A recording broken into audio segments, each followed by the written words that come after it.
like escaping depending on the back being taken today. So I'm going to start regular side control. I'm going to start blocking both sides so it's hard for him to turn into me. But as I take a little weight off of his chest with my chest, he can start turning away from me. As he does, if I can snag that seatbelt right away, if I've got my timing on point, I can go right into knee behind his head, stepping over, and then rock him up. Here I really hike him up as I rock to my far side, and then I can get my top hook in at any time. My head's going to be underneath his head with my choking arms on top.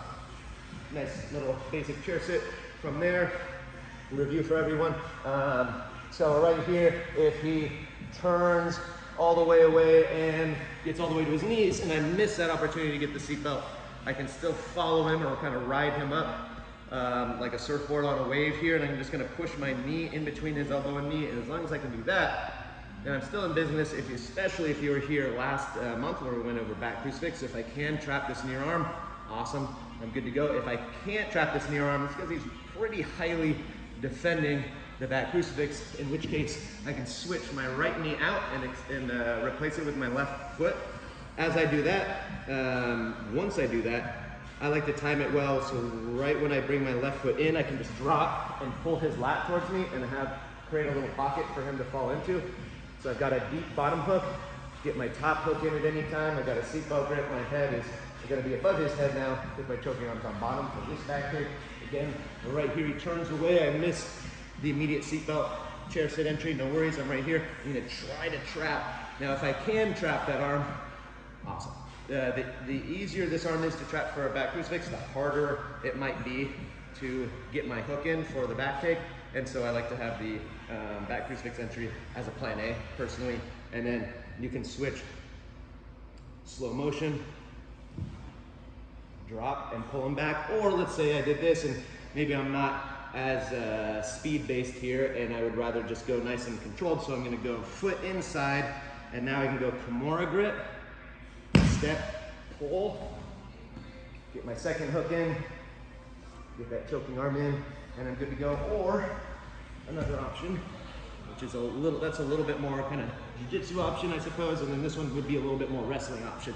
Power half right here, and then same thing, I just wrench him over, and I have the bottom hook already, so it doesn't matter if he overturns and tries to spin towards me, that bottom hook is going to keep him from doing too much. I get my top hook in, underhook, look for that choking arm, seatbelt, we'll go right for the choke potentially as well there. So we're starting with what will be the bottom hook, and then we're attacking bottom hook, far shoulder. So if we can control both of those things, they may or may not know it yet, but the back is essentially taken from there. So now let's go back to if you're on your side or on your back again. So now let's say they don't take a bit, they don't want to turn at all onto their back, and hey, you can try to turn into me, that's totally fine. If he turns too much into me right here, so go ahead and turn into me, I can spin around and actually go into the chair sit on the other side as well. So really anytime they're back, the goal with all these back takes is basically the bottom guy, giving the bottom guy no good option once his back comes off the ground. Once his back comes off the ground, I'm going to try to get my chest to block his back from going back to the ground, and then that back is going to be eventually taken. That's the goal from here. So let's say he doesn't turn at all, so he just keeps his back flat. So from here, I can potentially dig under an underhook and grab his trap and wrench him over. Seatbelt grip, chair sit, back kick from there. Or that one sometimes is a little bit low percentage, all good. I'm just going to circle to north-south, and then whatever side I feel like would be easier to turn him towards, I'm going to get a Kimura grip, and then use that Kimura to wrench his back off the ground just a little bit, get my chest back there. Now I can go seatbelt grip, chair sit. Once again, take in the back, or I get that Kimura grip, and I just use that Kimura grip to take his back as well. Make sure you get your hooks in, and you get your chest to your shoulder blades. And then feel free to go seatbelt grip or keep the Kimura depending on what you want to do from the back. But if you're trying to get points, trying to solidify the position, you want to go seatbelt grip. So one more time really quick. On each of these, he starts turning away. Seatbelt, got my knee up, stepped over, and knocked over. That's the basic chair sit. If he kicks all the way to his knees, I miss the chair sit. I try to attack that arm, he avoids it, get that near hook. Boom, seatbelt grip, locked and loaded right there. And then if he stays on his back,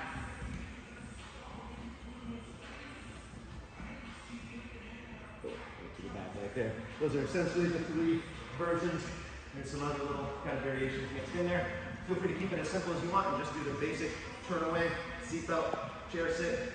And you don't even have to go beyond that necessarily, but feel free to go beyond and mix it up as much as you like. Any questions on all those?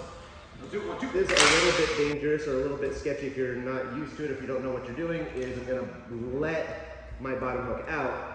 As I let it out, plan A is that he doesn't react too quickly to it, and I'm able to just do a little reverse hip escape on the ground, and then switch to the other hip, boom. And now I've got my bottom hook is my other side, and I've got my choke arm on top, so I'm good to go. Let's say I'm going to switch right here, so my choke arm is on bottom again. Let's say as I let him escape that bottom hook, he actually scoots his hips off of the ground. If I don't react very well to this, I'll just get his shoulder blades to the mat, and now I just lost back control completely. So that would be a kind of worst case scenario. So I definitely don't want that to happen. Let's go. So we're right here again. So I want to make sure I can allow him, or it's okay if he does get his hips out when I give up the bottom hook, but I don't want his shoulder blades to get to the mat. So as I come here, as he gets his hips out, I bridge my chest into him, I bring my knee up, and then I rock him all the way to the other side into basically a chair sit. So that'll look exactly, well, that should remind you of the chair sit back take that we just did. So when you have the choking arm on bottom, I can abandon, if you're like me and you want to just funnel to choking arm on top pretty much wherever you end up. You can abandon the bottom hook, use it to just scoot onto your other hip, boom, problem solved. Or as you do that, if they're quick and they get their hips out, just make sure you're one step ahead of that and you get your chest glued to their shoulder blade. From there, I'll do that in slow motion real quick as well. So right here, boom, choking on bottom.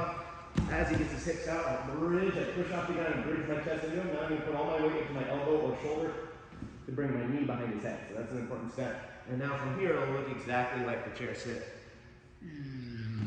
Boom, right here. And so now we have the choking arm on top. So now once you have the choking arm on top, maybe you just did the chair sit to begin with already, so you're already starting here. That's fine. Feel free to practice those little plan A, plan B funnels if you want to. So right here, head is beneath his head, choking arm's on top. We're just going to do, go as far as you want to on the straight jacket system essentially. We'll have the person block with both hands on my choking arm. He's just grabbing my choking arm with both hands because he knows that's the one that's going to be the most dangerous right here. He might be trying to use it to bring his hand to the other side and stuff like that. So I want to make sure I keep it tight to his side. I'm going to go wrist to wrist, hand to hand, and curl both wrists until I break that grip, and I go right to his same side hand control. I'll go for his neck from here. That's fine. You can go ahead and practice the 1-arm or 2-arm choke from there if you want to, but he does have a free hand, and so he's probably going to be trying to block with that free hand of his. I'm going to strip that out and then come in and grab that wrist myself, punch it down until I can pass off to a wrist grip with my other hand, and then I go for his neck again. He does have a free hand though with his other side now, so he'll probably block. If he does, I'll strip that and come in for now opposite wrist control. So a moment ago I had same side wrist control, and so this is okay. This is fine. There actually are ways that I can trap his arm with the same side wrist.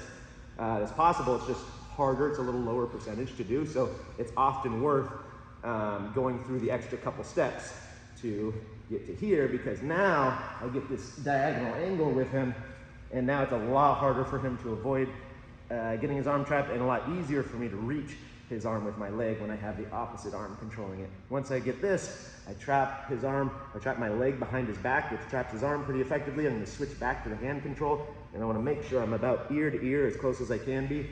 I don't want to be too high up here, trying to get under his neck, because my arm is not long enough to go all the way around his neck and back up. So I want to be right here so I can start digging under that chin, take as much time as I need to, especially when someone's filming, to make all these fun faces. And then we're going to go nice and deep. I'm going to go try to hide that hand behind his shoulder blade as much as you can.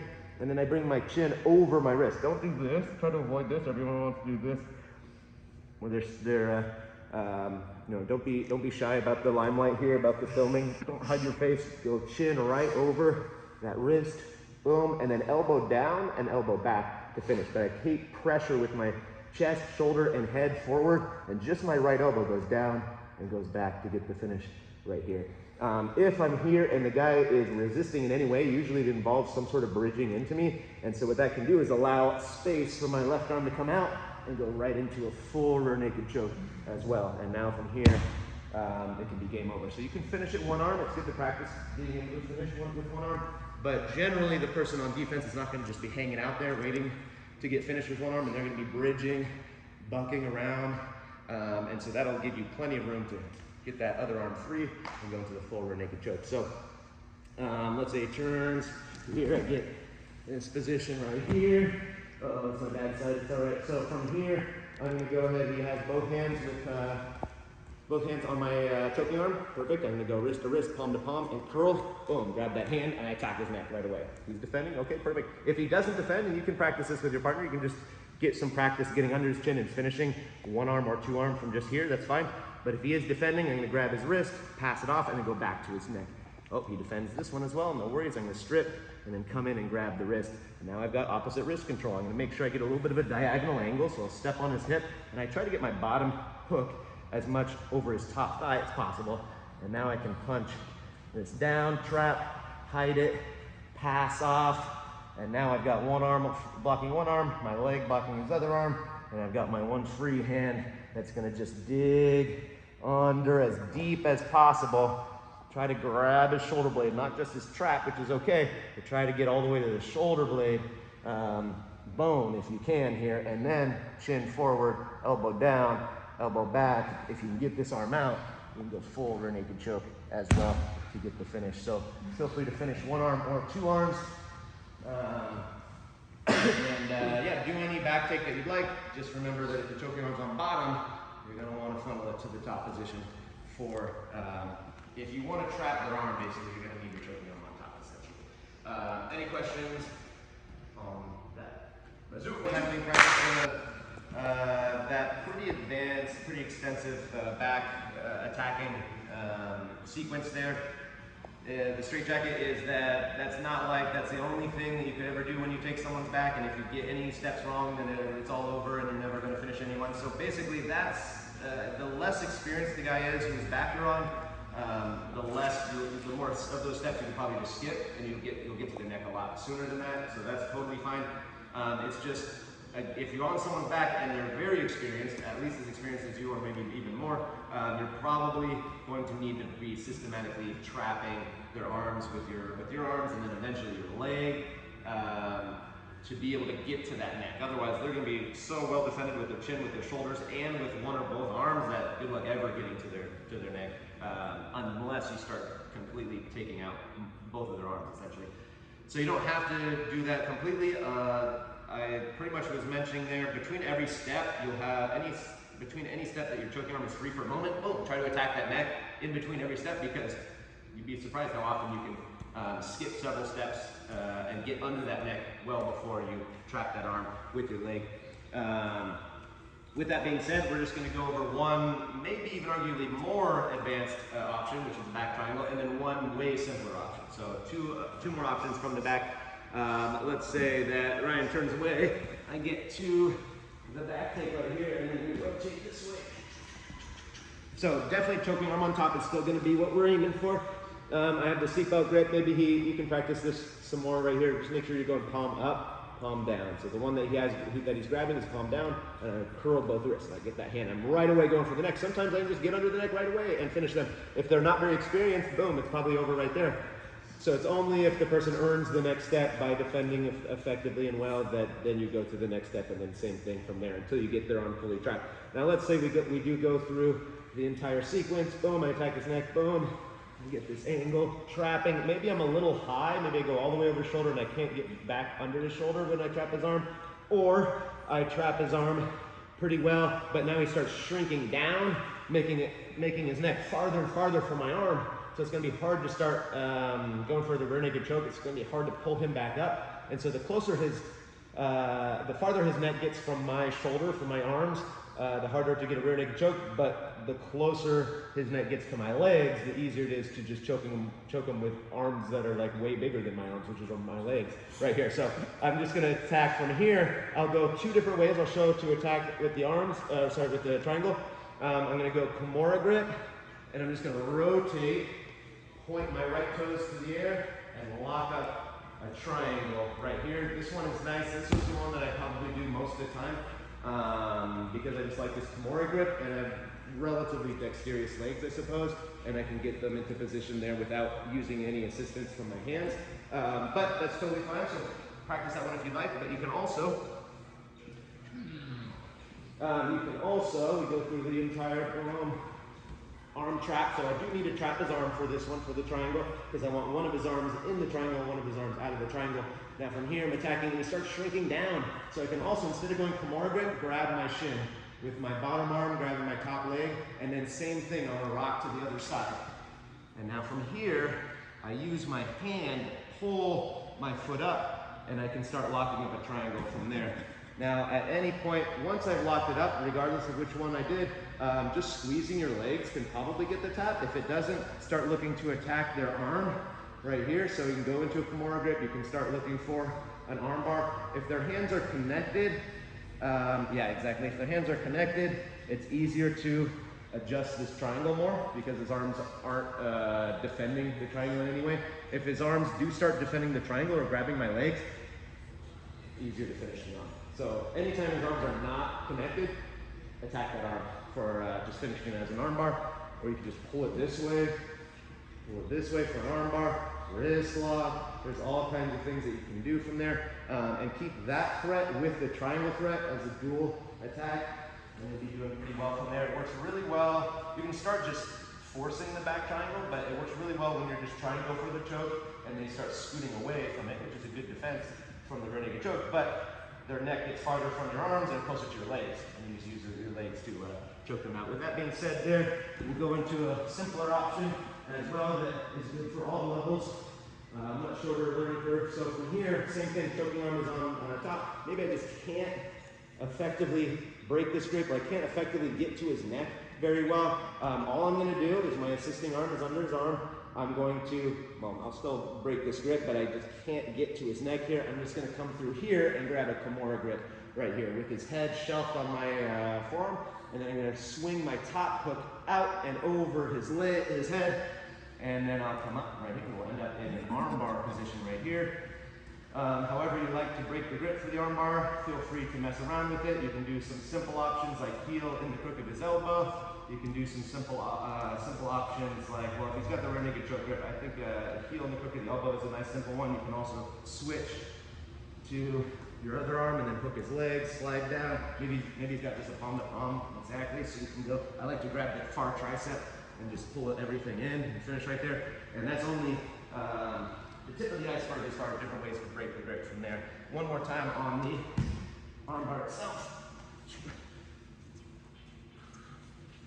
Right here, and you can switch back to the back as well. So right here, you can even go right into the wrist grip while I still have a seatbelt, into a gift wrap type grip. Shelf his head up, leg over, go heel to the ground, and then see if you can start breaking that grip, and breaking that arm, pinky into your chest, thumb towards the air, knees pinched together, legs hooked, hamstrings hooked there, on his head, on his torso.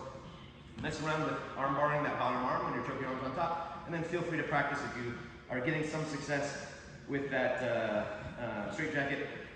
Definitely practice that triangle as well from there. So let's do this a few minutes on these, and then we'll work on a little bit of defenses, and we should have plenty of time for some positionals as well. Let's do what they're filming and escaping. So if Ryan's got my back here, it's never happened before, but let's see. It's gonna feel foreign, but it's all right. So get both hooks in, there you go. Okay, so from here, we've got choking arm on top. So we'll mostly focus on the choking arm on top. I guess I'll show maybe both sides. So it's totally fine, and it's good to go both hands on the choking arm. There's nothing wrong with that. One other thing you may want to do is you can also feed inside and grab like almost like answering the phone type thing right here as well. Some people will do this, which is not bad, but if there's a little bit too much gap between my forearm and upper arm, he can actually go through that and and potentially still go around my neck. So you want to be a little careful. So I don't necessarily do this ever. I mean, if you're careful with it, it's possible. I like this because he's not going through that arm. He might be going over the arm. Okay, cool. He's never going to choke me with that. So feel free to use that. Just a little bit of a tip as far as like a one arm defending one arm position right here. I may not just do that forever because I eventually want to get out of this position.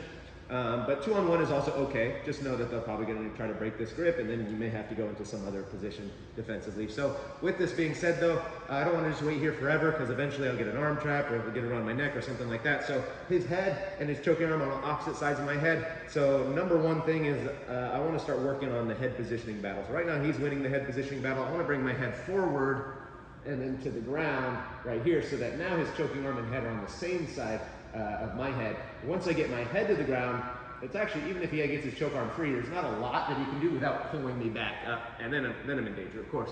But if I keep my head to the ground, even with a free choking arm, he doesn't have a whole lot of options offensively from here. So now from here, I'm going to start scooting away. If I can safely push this bottom hook off, maybe I will. I'm not super worried about it. If I can't easily do that, that's totally fine. I'm going to start trying to get my shoulder blades to the ground. So I still never actually freed the bottom hook, that's fine. At a certain point, he'll probably bail on trying to keep the back and trying to come up top, if possible. Try to get some sort of guard back, so you're not getting mounted. But if you do get mounted, maybe that's still slightly better than having your back taken. We'd still rather not go from being back mounted to full mounted. So from here, head to the ground, trying to push our shoulder blades to the ground. And then from here, I might even be able to beat the timing battle and actually come up on top in some sort of guard of his. So ideally I get on top, probably in some sort of guard of his, or I get some sort of guard of mine and then he gets on top, and that's totally fine as well. Let's say he's got the choking arm on bottom here. This could be a little bit tougher because his head, he wants his head above my head and choke it. So I can't just bring my head to the ground. So I want to try to get both hands to the choking arm, and I want to shrink down and try to get his arm to the other side. If I don't shrink my head down at all, it can be hard to just push his arm up. So it's going to be a combination of shrinking my head down and pushing his arm up a little bit, and I get to this position right here. Now from here, choking arm and head are on the same side of my head again. Perfect. This is good for me, not so good for him. I'm going to start getting my shoulder blades to the mat again. Now from here, I'm framing, trying to maybe get on top, but he's also going to try to get on top. So if possible, try to get some sort of guard right here, so that again, he doesn't come up and mount you right there. And then the last thing, so just these are pretty simple kind of fundamentals. It's really all just head positioning, and then try to get your shoulder blades to the mat. Going back to the choking arm on top, it's fine, yeah. So let's say, I think Ryan can probably do this. Let's say he goes for a body triangle. A lot of people have been going body triangles in the positionals here. And this is a very rough position to get out of if you have no idea what to do here as the defensive guy. All of a sudden I have no mobility in my hips. I can't turn my hips at all. He can't trap my arm very effectively from here, but he also doesn't really have to, he can actually go double over hooks at this point because it's so hard for me to turn, and then he has two choking arms, and that's gonna be rough. I'm never tapping to that. No, just kidding. So from here, this is just a little hack that I think I showed Alex one time, and now like no one ever dares body triangle Alex, and there's a lot of people that are kind of similar like that. This is what I've found is pretty effective against the body triangle, and very hard to like stop from happening once it gets started. And so for the defensive guy, I'm just gonna hook his foot from the inside out, and then from here, usually at this point, if he tries to unhook his own body triangle, it's basically impossible. And then I rock him to that side. So now we're actually body triangle with the lock on the bottom side, which is not super ideal anyway. But he's also stuck in this position. Now from here, it's not over yet. It's possible I just bridge and maybe I can get him to actually tap to this, but most likely not Ryan though. So I'm gonna go, both feet are gonna stomp right on his foot right here. So both feet on his foot. And I'm gonna push my right hip forward, and I'm gonna just bridge through his ankle and completely annihilate his ankle. It's like kind of a, if you have any kind of bony hips, it's especially helpful, but even if you don't, it doesn't really matter. You're just gonna bridge right through his lock on his leg. So this is like a sneaky little attack, and it's a reason why I rarely do body triangles anymore, and only in specific circumstances. And anytime the person even looks like they're trying to do this a little bit, I give up that body triangle pretty easily, just because I don't want to get embarrassed. And it's always embarrassing if you have someone's back and they tap you out. So we're gonna come here, rock to the other side, both feet on that foot, and now we're gonna bridge, try to lean forward with your bottom hip, and try to push that through his ankle right there. Go nice and slowly. Depending on your partner matchup, your partner might not be able to body triangle with you. That's totally fine. You can try practicing later with someone with like long, lanky legs that can body triangle probably anyone, and it will work pretty well on them. So definitely worth practicing. Sorry. Yeah, tenderizes their ankle pretty good. But at least practice just those basic ways to escape choking arm on top, choking arm on bottom, and it's just head positioning. So just focus on your head positioning.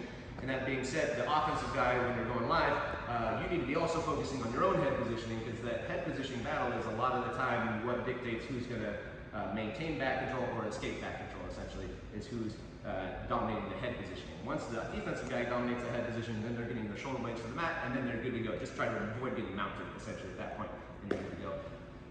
Any questions on those? So escaping, simple basic escapes, getting your shoulder blades to the mat, and then we've got just a little bonus back triangle counter from there. Let's do it. 1, 2.